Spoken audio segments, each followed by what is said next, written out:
Delete చేసి ఇవి పెడతారనమాట. అందులో డేట్ ఏదో రాస్తారు.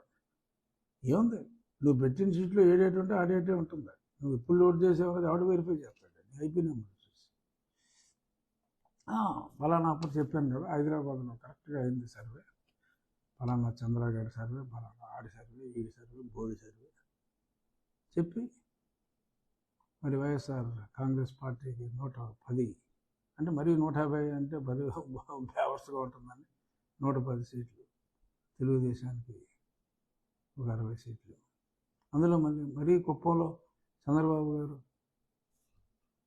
మంగళగిరిలో లోకేష్ గారు, దేవవారంలో కళ్యాణ్ గారు ఓడిపోతారంటే దరిద్రంగా ఉంటుంది కాబట్టి వాళ్ళు మటుకు నెగ్గుతారని చెప్పి పెడతారు. ఎవరికి తెలియదు ఈ సినిమా స్టంట్లో.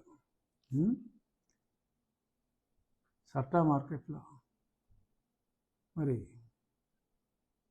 50-52 స్థానాలకి పందాలు కాస్తున్నారు. అంటే దాన్ని బట్టి ఏంటి, యాక్చువల్ రియాలిటీ నేను చెప్పినట్టు 30-35 మధ్యనే. షర్మిల పుంజుకుంటే ఇంకా దారుణంగా ఉంటుంది. సో ఈ బొచ్చులో బోగస్ ఫేక్ సర్వేగాల్ని నమ్మాల్సిన అవసరం లేదు. Real surveys are all showing a big defeat for YSR Congress party.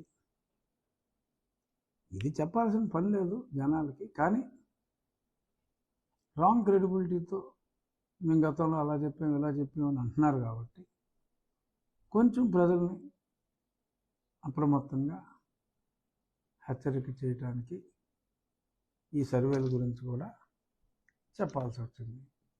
ఇక పొత్తుల గురించి కూడా చాలా ఎక్కువ మాట్లాడేస్తున్నారు శ్రీ సాక్షి వారు. పవన్ కళ్యాణ్ గారు, చంద్రబాబు నాయుడు గారు వాళ్ళు టైం తీసుకుంటారా, ఏం చేస్తారు? అసలు ఈ సాక్షి వాడికి ఏంటంటే సంబంధం? పవన్ కళ్యాణ్ గారిని నిత్యం నువ్వు తిడతావు, అదంటావు ఇదంటావు, నోటుకు వచ్చినట్టు మాట్లాడతావు.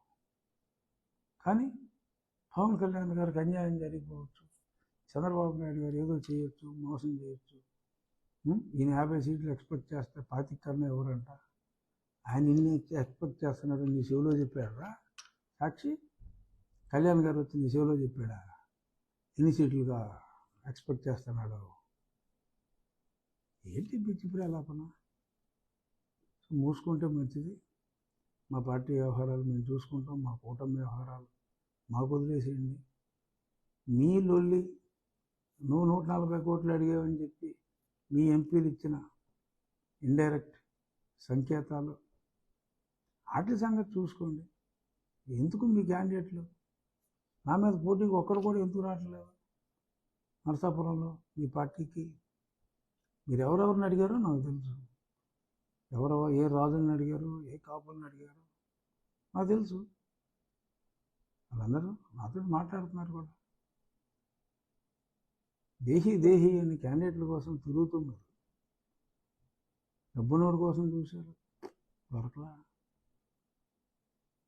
సరే ఎవరినో ఒకరిని తీసుకొస్తారు, అది వేరే విషయం. కానీ నేను చెప్పేది మీ ఇల్లు మీరు సరిదిద్దుకోండి అని చెప్తున్నా. మీరు మరి ముద్దు చేసి నేను తెచ్చుకున్న నా పదవి కూడా పీకి వల్లభనేని బాలశౌరికి ఇచ్చావు. రే సాక్షి, వల్లభనేని బాలశౌరికి ఇచ్చావు, ఫైనాన్స్ కమిటీ మెంబర్ ఇచ్చావు, ఇంకేదో ఇచ్చావు. సరే దానికి ఏం కన్సిడరేషన్ ఉందో నాకు తెలియదు అనుకో, కానీ ఇచ్చావు. ఇప్పుడు నిన్ను వదిలేసాడు, ఎందుకు వదిలేసాడు? మాట్లాడు సాక్షిలో దాని గురించి. ఎందుకు వదిలేసాడో మాట్లాడు, లేక నువ్వే పంపావా అని కూడా అంటున్నారు కొన్ని ఛానల్స్లో. ఎందుకంటే మేము వెళ్తే మాకు ఆటంకాలు కలిగిస్తాం, షర్మిల వస్తే ఆటంకాలు కలిగిస్తాం. మరి అతను కిరీటాలు పెట్టుకుని ఊరేగితే మటుకు స్వాగతిస్తావు అంటే నువ్వే పంపావా అని రాసుకో. ఇంకో పేపర్లో రాస్తే అది నిజం అవుతుందా? అతను వచ్చాడు, అది నిజం. కానీ అవతల పేపర్లో ఇలా రాస్తే ఎలా ఉంటుంది? కొన్ని ఛానల్స్లో వచ్చినట్టు కరెక్ట్ కాదమ్మా. అది బాలశౌరి ఎందుకు వెళ్ళిపోయాడు నీ పేపర్లో రాసుకో. పవన్ కళ్యాణ్ గారికి ఏం జరుగుతుంది, చంద్రబాబు నాయుడు గారు ఏం చేస్తారు, నీకు ఇందుకే ఆ సంగతి చూసుకో. అలాగే అందరూ వెళ్ళిపోతున్నారు. సంజీవ్ కుమార్ గారు వెళ్ళిపోయారు, డాక్టర్. ఎందుకు వెళ్ళిపోయారు రాసుకో.